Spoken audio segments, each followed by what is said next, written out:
Okay, we're doing a video response to Mr. 23 Cowboy, who's doing a 375 sub contest, and right now he's at over 550 subs. So way to go with your addition to your subscribers, and thanks for putting on this contest, and also thanks for throwing out all those great prizes. You got a lot of nice stuff you're giving away, and that's really cool of you. In your contest, you ask one of two things: to do a video on your favorite food, or just talk about your favorite food, or else do something on your favorite drinker and talk about it. Well, I'm going to do, and of course in the kitchen here, we're going to do my favorite dessert. And we make this at Christmas time every year, and everybody loves it. So what I do is I like to make fudge. And what you need to make the fudge I make is some marshmallow cream. You need some good old salt.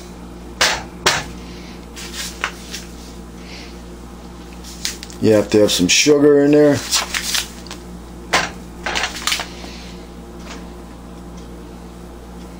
A little bit of butter.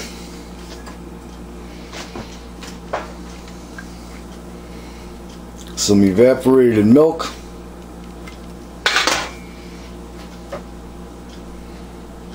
Some vanilla extract.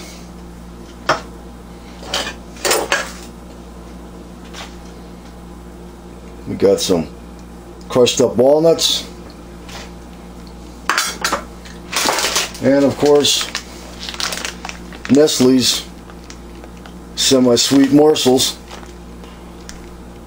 Have to have the morsels for the chocolate fudge.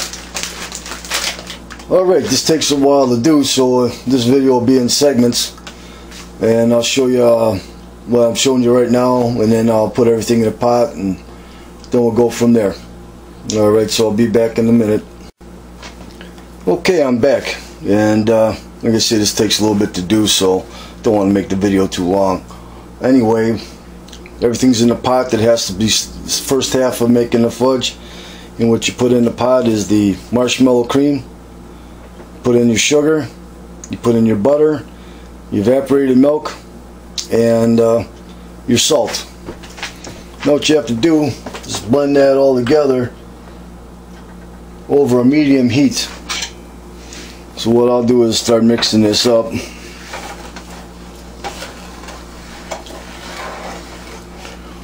My hand out of the way there so you can kind of see all the goo. This is how putting the hardest part when you first start to make this stuff is getting the marshmallow cream into the container without it getting all over the place. But once you get this stuff blended together, it's all downhill from there. You have to have some patience though, because you have to know certain things to look for, and you can't walk away from this when you started it. Once you started it, you must remain by the stove, because you want to make sure you got it just at the right time. Otherwise you can ruin this, and that's what last thing you want to do. But like I say, it's a holiday treat. I usually make 7 batches of this stuff and pass it on to all my friends and family. But as you can see now, I've got it all mixed together. Evaporated milk breaks down the marshmallow cream, so now it's turned into a nice blend. And what you have to do is stir it here and there. So that's the starting process of that fudge. And then what goes in on the second part is the crushed walnuts, the vanilla extract, and the chocolate morsels. Those are the last 3 things to be added. So again, thanks for having this contest. I'm gonna come back at you when this fudge is mixture is almost ready, and then we'll have to change the camera angle and all that to show it being poured into the pan. But wish I could send you all a piece, because I know you all like it. And the best thing I like to do is, after it comes out of the pot, leave some what I call leavings. I don't pour it all out. I'll leave some around the edges of the pot and at the bottom of the pot. And those are my my little treat to myself while I'm making this fudge. So for right now, I'm going to cut out again and come back at you another time when it's almost there. Alright, we're still working on this fudge, and right now we're getting pretty close to where it's going to be coming off the stove. It takes, like, say, about 25 minutes to make this. You put on the stove top right between, say, 3.5. The way you can really tell it's starting to get ready to be completed on the stove top is one, you can see that on the spoon as I drain it off. At the tip of the spoon, it looks like it's getting hard. That's okay, because that changes back to liquid again. But first thing you'll know when you're really getting close to it being done is you'll start to get air pockets in the mixture, and that's giving you a good sign that, yeah, I'm almost ready. So we still got a little bit to go yet. And just constantly stir it. That's the one thing, you want to constantly stir it, scraping the sides of the pot, making sure all this blends together. See, here's a good example. See, on the tip of the spoon, you got a little lump there. It starts to crystallize, but like I say, as I cook it longer, what it'll do, that'll dissolve, become more liquidy again. So it's getting pretty close. We'll come back when it's at the exact moment to take it off, and then we'll add our final 3 ingredients, and then you got good old fudge. Okay, we're back, and now we're at the final stage before it comes off the stove.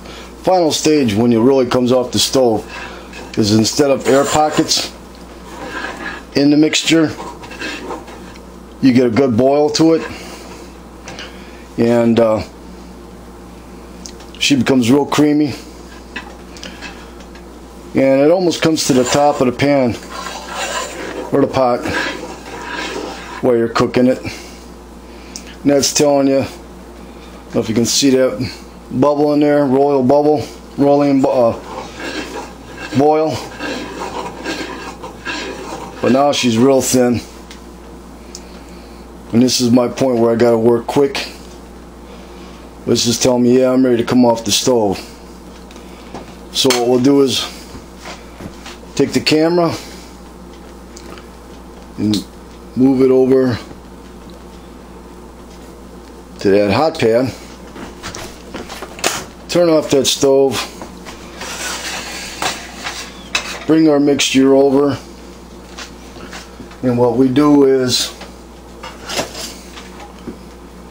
we're going to bring the camera over better. Now we're going to pour in our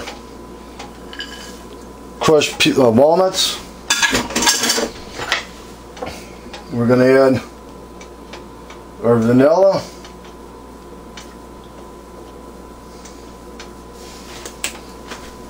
and then throw in our chocolate morsels and stir that up real well. Gotta watch this, you don't want to get this on you. This is hot and sticky. If you get that on you, you're gonna get a good burn. This is very sticky. I had one accident one time where I spilt it and it got on me, and I got a nice 2nd-degree burn from that, because that's like I don't know, it feels like it's almost gluey type, you know. It just wants to adhere to your clothes or whatever you spill it on. But as you stir it, you'll watch it go from a cream. See, when you get that chocolate to start to melt in there, and you know you're getting it blended up well. And I say this is a great fudge, great for the holiday. So now I'm starting to, you can see that, hope you can tell that that's starting to change in texture and color. Just a good, nice, constant stir to get it to all change up. You don't have to refrigerate this. Just let this sit in a well-greased pan for a couple hours. There you go. I'm sure you're getting to see this start to blend. Can't be doing two things with the camera and stirring this at the same time, so I'm going to try to lean the pan a little bit. But you want to make sure you get all them morsels melted. Now you can see you're getting a nice fudge color.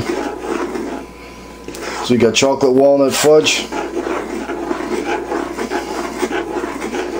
This is going to last me a little while, but this was fun making this video for 23 Mr. Cowboy. Wish I could send you a piece, but I know I got too many people over here. Once they know I've made fudge, the door will be getting pounded on all the time, because somehow, some way, somebody's going to know I made fudge. Usually it's me by blabbering is one relative, and then the next thing I know the phone's ringing off the hook. Hey, why didn't you make me any fudge?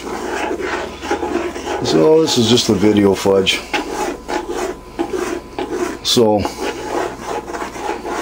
that's nicely blended up now.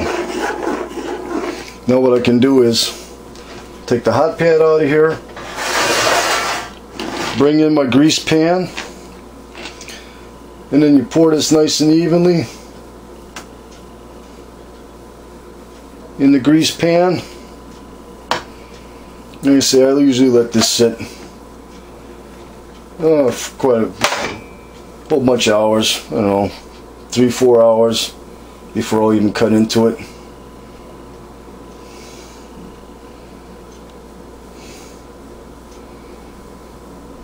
Gotta make sure I leave my leavings in my pot. That's what I leave for myself. Now what I'll do is take the spoon and just go over the surface here. Try to even it out.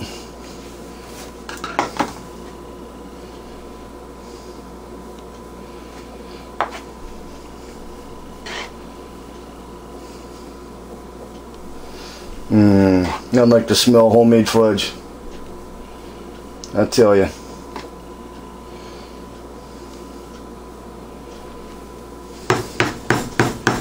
Alright, there you have it. Homemade fudge. Alright, y'all have a great day. Be safe and God bless.